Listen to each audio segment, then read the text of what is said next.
Good morning বন্ধুরা, কেমন আছো তোমরা? আমি আছি মোটামুটি। আজকে 21 তারিখ, বৃহস্পতিবার। আজকে ভেলোর থেকে কালকে এসেছি আমরা। প্রথম সকাল আমার ব্যাঙ্গালোরের ভাড়া বাড়িতে। অনেকদিন পর আমার ছেলে কলেজে গেল, তা এখন ভয় লাগছে। কলেজে প্রফেসর কি বলবে। প্রফেসরকে জিজ্ঞাসা করছিল বন্ধুদের যে সৌভিক কোথায়। তা বন্ধুরা তো একটু বলেনি, তা একটা বন্ধুই আবার ওকে বললো যে তুই একবার স্যারকে জানিয়ে রাখ যে এতদিন কামানো হচ্ছে। আমার জন্য ছেলের চেক আপের জন্য আমরা ভেতর গিয়েছিলাম। 15 দিন টাইম লেগেছে সব টেস্ট করে রিপোর্ট আনতে। তা ছেলে ভয়ই আছে, মা স্যার কি বলবে। বন্ধুরও জিজ্ঞাসা করছে স্যার আমাকে আজকে কীভাবে নেবে আর কি। তাও রিপোর্ট নিয়ে গেল। স্যার বলেছে যে ঠিক আছে, তুমি রিপোর্টগুলো দিয়ে দিও, তুমি আরামসে ডাক্তার দেখিয়ে আসো। তা ও তো ভয়ে ভয়ে সকাল সকাল উঠে টিফিন খেয়ে, দুধ আজকে আর আনতে পারিনি, ব্রেড বাটার দিয়ে দিয়েছি। ও খেয়ে টিফিন খেয়ে চলে গেছে কলেজে। তো আমার এবার কাজ শুরু। মানে এত অবস্থানে ঘর হয়ে রয়েছে না, আমি কোথা থেকে কি কাজ শুরু করবো বুঝতে পারছি না। মনে হচ্ছে বসেই থাকি, চারিদিক দেখছি আর চেয়ারে বসে আছি। মানে কীভাবে কি করবো, চারিদিকে লাগেজ, জামা কাপড়। কালকে তাও অনেক জামা কাপড় কেটেছি, আজকে এখনো অনেক জামা কাপড় রয়েছে। রান্না বান্না বাজার সব কালকে গুছিয়েছি, তাও অনেক কিছু নেই, ছিলাম না, সবই শেষ ছিল, কিছুই ছিল না।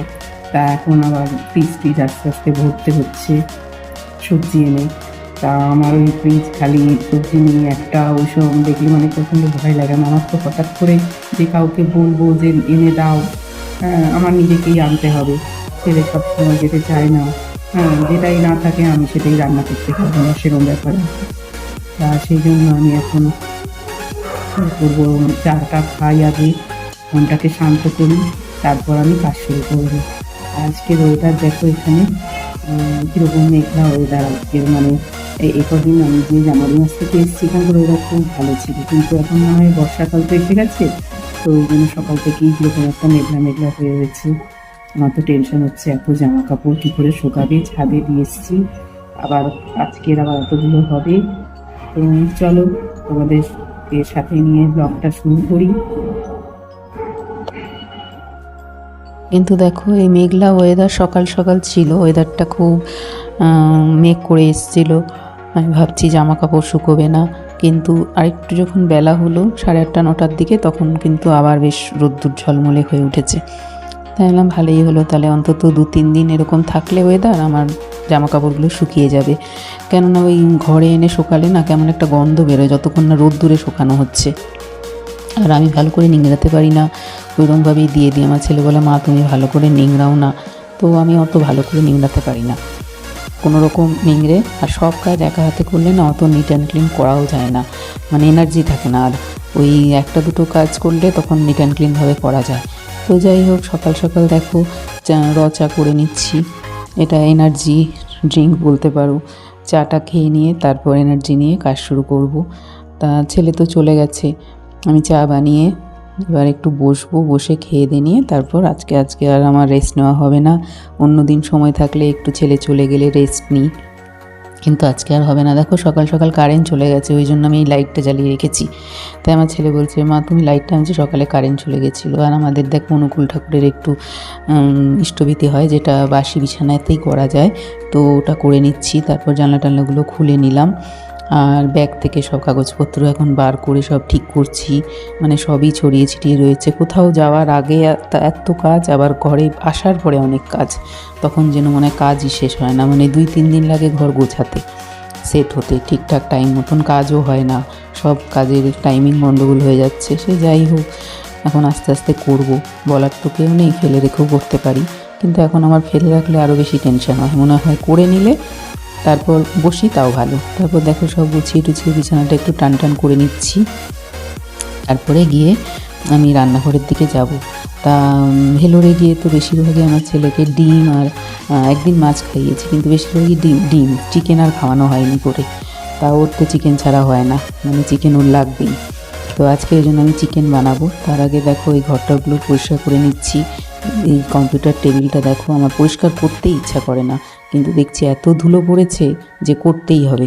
এত জিনিস না ওই সরিয়ে সরিয়ে করা, তারপর আবার খুঁজে পায় না, তখন আবার আমার ওপর চিৎকার করে যে এটা পাচ্ছি না ওটা পাচ্ছি না, তখন আরও রাগ হয়। তার জন্য আমি ওই বক্সটার মধ্যে রেখে দিয়েছি সব, মানে এটার মধ্যে খুঁজবি এখানেই পাবি, অন্য কোথাও রাখবো না। দেখো ভর্তি বক্সটার মধ্যে জিনিস। আর ও ছড়িয়ে ছড়িয়ে রেখে দেবে, ওর পেতে অসুবিধা হয়, তাহলে কি ওরমভাবেই রেখে দেবো, ওটা তো গোছাতে হবে। দেখো দুটো শুকনো ব্রেড টোস্ট করে নিয়েছি, সেটা খাবো। তো তার মধ্যে লাগেজগুলো সব আগের দিন মুছে টুছে রোদ্দুরে শুকিয়ে নিয়েছি, তা আজকে সব তুলে দেবো, কেননা ওই ঘরের মধ্যে ছড়িয়ে ছিটিয়ে রয়েছে, ওতে দেখতে আরও খারাপ লাগছে। তো কম্পিউটার চেয়ারটাও মুছে নিচ্ছি। দেখো বক্সগুলো যদি একটু সরিয়ে সরিয়ে ঝাড় দেওয়া হয় না, তাহলে বেশ পরিষ্কার থাকে। আর না হলে কিছুদিন দেখবে 7 দিন কোনো জিনিস এক জায়গায় থাকলেই সেই জায়গাটা প্রচণ্ডভাবে নোংরা হয়ে যায়। তো আমি বিয়ের আগে তখন আমার পিসির মেয়েকে দেখতাম খুব কদিন ধরে জিনিস সরাতো, মানে খাট আলমারিও সরিয়ে নিচ্ছে, সরিয়ে সরিয়ে ঝাড় দিত। তো আমরা ভাবতাম কী করে সরায়, তো ওটাও অভ্যেস, মানে জিনিস সরিয়ে সরিয়ে করা। আর আমার তো এখানে বেশি জিনিস নেই, ওই জন্য বেশ আমি সরিয়ে সরিয়ে পরিষ্কার করে নিই, মানে বেশি নোংরা হয় না ওই জন্য। দেখো ঘরটার ঝাড় দিয়ে বাইরেটাও ঝাড় দিয়ে নিলাম, এবার একটু তাও মানে মনে শান্তি লাগছে। তারপর সব ওষুধগুলো বার করে নিলাম। দেখো ওষুধ দিয়েছে, কখন কী কোনটা খেতে বলেছে সেগুলো দেখে নিলাম। আর আমাকে বলেছে ভিটামিন ডি এর অভাব, তো সেই জন্য একটা ওষুধ দিয়েছে। ওষুধ খুবই কম দিয়েছে, মানে যাদের বিশাল কোনো প্রবলেম, ধরো কলকাতায় হচ্ছে না এটা ওটা বলছে, তো তারা যদি এখানে দেখায় না, মানে পুরো মেন্টাল পাবে, পুরো ঠিকঠাক চিকিৎসাটা হয়। অনেকের মুখেই শুনলাম কলকাতায় ডাক্তার এটা বলেছে, এখানে সেরকম কিছুই না, খুব কম তাদের সুস্থ হয়ে গেছে। তো যাই হোক দেখলাম বেশ ভালোই, গিয়ে কোনো খরচাটা একটু বেশি হয়েছে, কিন্তু শান্তি। অনেক সময় তো খরচা করেও আমরা ঠিকঠাক ট্রিটমেন্ট পাই না, তাই না বলো? তো ওই জন্য ওষুধের পেছনে খরচা করার থেকে টেস্টের পেছনে খরচা করা ভালো, আমার যা মনে হয়। তো তারপরে দেখো এবার একটু চিকেন বানাবো, তার জন্য আলু কাটতে হবে। আর দেখো ওই যে মানি প্ল্যান্ট গাছটা দেখালাম না, গাছটা আমি না জল দিয়ে যেতে ভুলে গেছি, পুরো শুকিয়ে গেছিলো, তাও দেখো কত তাজা রয়েছে গাছটা, তাই সে আবার জল দিলাম। আর দেখো আজকে তো আদা রসুন কিচ্ছুই নেই পেস্ট করা, মানে রসুন ছাড়াতে যে কী বিরক্ত লাগে, মানে কি বলবো, সে অনেকক্ষণ ধরে রসুন ছাড়িয়েছি, তা আদা রসুন পেস্ট করে রাখলাম। এটা একবার করে রাখলে আবার 7 দিনের জন্য নিশ্চিন্ত, মানে বার করো রান্না করো। কিন্তু যেদিন করি সেদিন আবার খুব কষ্ট হয়, তো ওর জন্য এখন ভাবি কি রাত্রিবেলাতেই করে রাখবো, মানে সকালবেলা কাজের মধ্যে না আর ইচ্ছা করে না এসব করতে, খুব দেরি হয়ে যায়। আর ডালটা দেখো, আমার ছেলের তো ডাল তো লাগবেই, ডাল আমাকে করতেই হবে। ডালের ওপর থেকে না ফেনাটা আমি ফেলে দিই, মুসুর ডালটাই বাটিতে করি, আর ডালগুলো মটর ডাল, ছোলার ডাল এগুলো সব কুকারে করি। তা ওই জন্য ওটা ফেনাটা ফেলে দিই, একটু কাঁচা তেল কাঁচা লঙ্কা দিয়ে ডালটা সেদ্ধ করলেও খুব ভালো খায়। হ্যাঁ, বাটি করে দিয়ে দিলে অনেকটা বেশ খায়। তো আদা রসুনও দেখো পেস্ট করে নিচ্ছি, পেস্ট করে বেশ কিছুটা রেখে দেবো। আর তারপর চিকেনটা রান্না করবো। তা চিকেনটা একটুখানি না আমি লেবু দিয়ে ধুয়ে মাখিয়ে রেখেছি, তো সেটা দেখাতে ভুলে গেছি, দেখাইনি মনে হয় ভিডিওতে, না অনেক সময় টাইমার অন রাখতে ভুলে যাই। তো যাই হোক, তারপর দেখো একটু চিকেন তো সেই সেম রান্নায়, পেঁয়াজ ভেজে সব মশলা টশলা আদা রসুন, আমি জিরে গুঁড়ো ধনে গুঁড়ো দিই না চিকেনে, শুধু আদা রসুন আর হলুদ নুন টমেটো কাঁচা লঙ্কা এসব দিয়েই করি, একটু গরম মশলা দিই। তাই এখানে গরম মশলাটা আমার পছন্দ হচ্ছে না, বাড়িতে যে শাহি গরম মশলা এখানে পাওয়া যায় হয়তো, কিন্তু সামনের দোকানটায় নেই, তো ওই জন্য শাহি গরম মশলার একটা আলাদা গন্ধ বেরোয়। তো ওটা বাড়ি গেলে আবার একটু বেশি করে নিয়ে আসতে হবে, 1-2 প্যাকেট এনেছিলাম, শেষ হয়ে গেছে। তো দেখো চিকেনটা মানে বানিয়েটা নিয়ে লাস্টে একটু মেথি ড্রাই মেথিটা শুকিয়ে একটু ভেজে রেখেছিলাম, তো ওটা লাস্টে একটু ছড়িয়ে দেবো, খেতে ভালো হয় বেশ।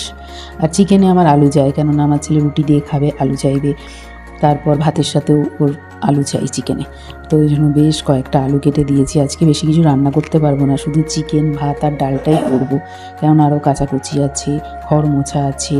দেখো ঘরটাও মুছে, মানে এত কাজের চাপ। আজকে ভাবছি যে বৃহস্পতিবার, আবার ঠাকুরের বাসন ধোয়া আছে, আর এখানে তো আমার ঠাকুর পুজোর অত ঝামেলা নেই, কিন্তু বাড়িতে আমার ঘট পাতা অনেক ঠাকুরের বাসনও হয়, বৃহস্পতিবার মানে প্রচণ্ড চাপে থাকি। ফুল আনতে হয়, এখানে তো ফুল পাই না, অনেকটা দূরে যেতে হয়, এখানে কেজি দরে ফুল, মানে 250 নিতে হবে। এবার অত ফুল আমি কি করব, এখানকার লোকেরা এনে একবারে ফ্রিজে রেখে দেয়, তো আমি তো আর ফ্রিজে রাখবো না, ফ্রিজে তো আমার এঁঠো থাকে, আমি তো আর ফুল রাখতে পারবো না, ওই জন্য এখানে খুব কমই ফুল দিয়ে পুজো দেওয়া হয়। ঘরটা মুছেছি, একটু ভেজা জল আছে, তাই রাহুল আমার ছেলে বলছে মা তুমি জল মুছো, আমি বলছি না আমি বেশি ভালো শুকনো মুছতে পারি না, ফ্যান চালিয়ে দিয়েছি শুকিয়ে যাবে।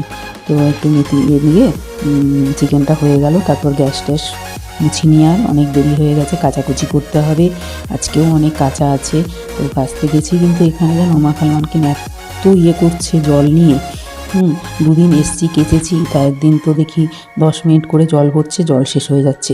মানে একদিনে 2-3বার জল শেষ হয়ে গেছে। তখন আমি ফোন করে বলেছি যে জল তো আমার লাগবেই। তখন উনি বলছে যে ঠিক আছে, তুমি 24 ঘন্টা জল থাকে সেরকম ঘর দেখে নাও। তো আবার আমার ছেলে ফোন করেছে যে আঙ্কেল কী করবো তাহলে? তখন বলছে না না, তোমরা জলের বিল দাও। আর এখানকার সব ঘর ভাড়া নেবে যখন একরকম কথা বলে, তারপরে আবার অন্যরকম কথা বলে, জলের বিল আমরা নিই না। আমি বললাম ঠিক আছে, জলের বিল নিয়েও যদি জল দেয় তাহলে ঠিক আছে। আমাকে বলছে তুমি 2000 লিটার জল খরচা করেছো। তা কী বলবো, আর কিছু বলার নেই, জল তো লাগবেই। আর বেশি ভিডিওটা বড় করতে পারবো না। দেখো আগের দিনে জামা কাপড় এনে রাখলাম, আবার আজকেরটা গিয়ে মেলবো। তো এরপরে আর ভিডিও করার এনার্জি নেই। তো ফ্রেন্ড, ভালো থেকো, সুস্থ থেকো। ভালো লাগলে লাইক কমেন্ট শেয়ার করো। আবার দেখা হবে অন্য একটা ব্লগে। চলো, এটা এখন তো গুড আফটারনুনই বলবো, এখন দুপুরবেলা, তাও আমার 2:30-3টে বেজে গেছে। তো